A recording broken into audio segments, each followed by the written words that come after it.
Now we're going to get into the recap from yesterday from Minicamp, not OTAs, Minicamp, with the Lions down at Allen Park. If you want to play the video, Alex.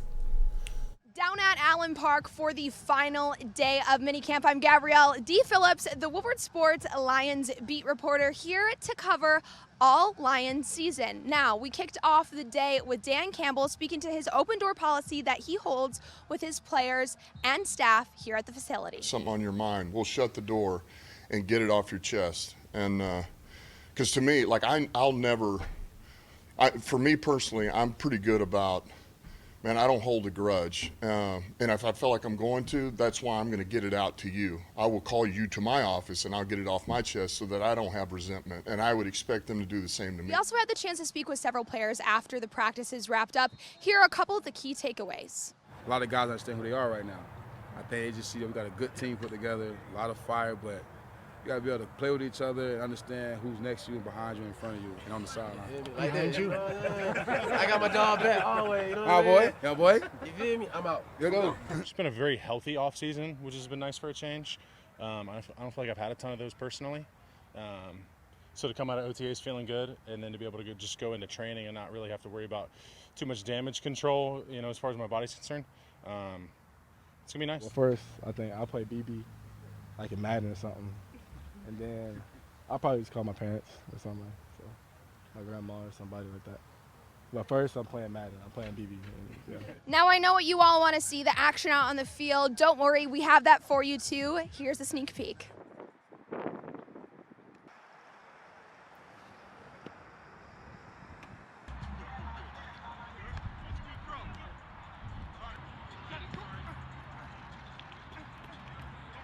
We'll be back on Monday for the final day of OTAs. Until then, Gabrielle Dee Phillips with Woodward Sports Network. So it was great out at Allen Park yesterday. Wrapped up the time that the veterans are spending with the team for mandatory minicamp. They had media day on Monday. We were there Tuesday, Wednesday, Thursday.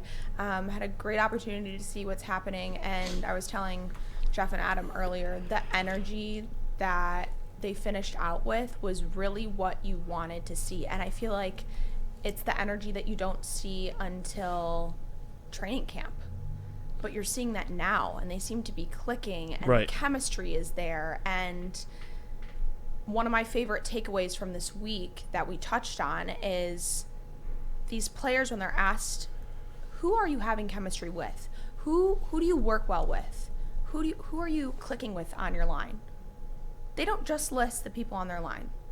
They list 5 or 6 people all across the team or more that they're impressed by, that they have chemistry with, that they work well with, that they're excited to play with. And that's what you want to see. You don't want to see people pairing off. You don't want to see these huddles of people.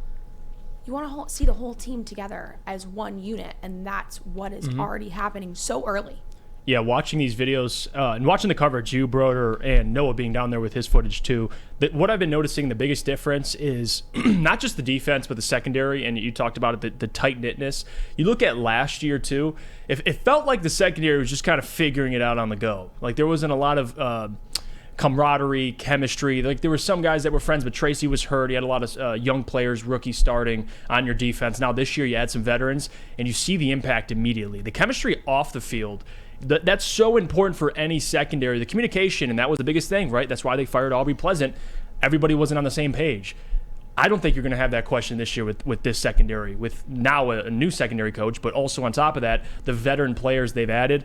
Chauncey Gardner-Johnson, his infectious energy, you see that right away. And again, in one thing, and you kind of alluded to it, them talking about how everybody wants to see each other win, that's so important because when you have C.J. Gardner-Johnson, who led the league in interceptions last year, and then you have Kirby Joseph, who we believe can lead the league in interceptions in the future, instilling confidence in guys like Kirby Joseph, Ifitu Malifonwu, these guys that are young, that don't really know their own potential in the league, that's important. And I'm excited to see the Lions secondary this year because I think not only will they be night and day from last year, but they could be a top 10 unit in the NFL. They got a ton of depth now, especially with the young players coming. Brian Branch. I mean, who else better to learn from than C.J. Gardner-Johnson, Tracy Walker, even Cam Sutton to a certain extent, what he's been doing, communicating with the other guys in the secondary. It's beautiful to see. So I can't wait to see this defense. And I can't you heard wait. him speak to that, how he enjoys the role that he's taking on of more of a mentor, of a veteran, bringing these guys in, getting them up to speed, making them feel comfortable. That's what he had, that infectious energy. You saw it in his interview. You saw it there, and then you see him on the sidelines with Cam Sutton, and you see them figuring it out so early with him only being there this week. He's only been with them 4 days out there practicing with the entire team, and it has already sunk in. But you're seeing that across the board. You know, you're seeing it with he was also pairing up with like Brady Breeze and Iffy and celebrating after a block. Like, it's not just the main front guys that everyone in the media is talking about. Right. It's also everyone down the list that is clicking. You know, that's what we always talk about with Dan Campbell from the beginning, about building a culture. Well, yeah, you want to build a culture, but you know, that energy, the vibe that Gabby's alluding to, that really even wasn't there last year in Hard Knocks. It was very... Not in the secondary. Well, just in general. Last year was more of trust me, believe in me, trust each other, do this, do that. And this year it's more of, this is easy. Like, we got the talent. We believe in the coaches. We believe in what we're doing here. Let's just all enjoy each other, get to know each other, and that will pay dividends later on in the year, right? Through your chemistry, your ability to trust and work with one another. You know, that's building a culture. And again, it's coming off of what type of season? A winning season. Right. They had a winning record. Whether it was really an up and down season or not, 1-6 to 8-2 to 9-8 overall, you're able to build this coming off a winning season, a winning off season, ideally a winning draft night. That's what you're coming off of.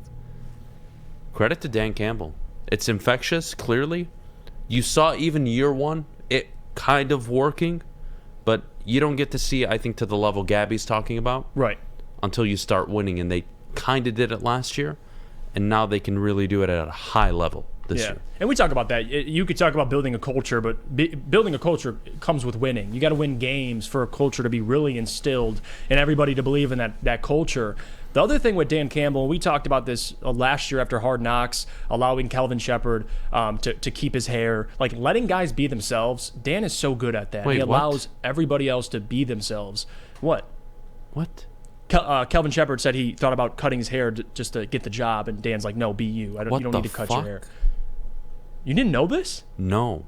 That was everywhere. Yeah, this was like we talked about this. Did we? Yeah. I don't remember this. But the point is, Dan allows everybody to be themselves. Now, there's a certain extent. Like, yeah, but that's kind of like, what the fuck? Like, I have to get a haircut? Well, I have he to get rid of thought my dreads? He thought that. He thought that, and But That just is that horrible. anyway. It's an old story. The point is, who Dan is as a person, I think is super important, and I love it. He allows guys to be themselves. Now, he did mention that the trash talking, like, hey guys, if you do that to the wrong guy, you will get got. So, you know, but he's allowing guys to have fun, which I absolutely love. So, you look at other situations, guys don't feel like they can be themselves, and with Dan, it's the complete opposite.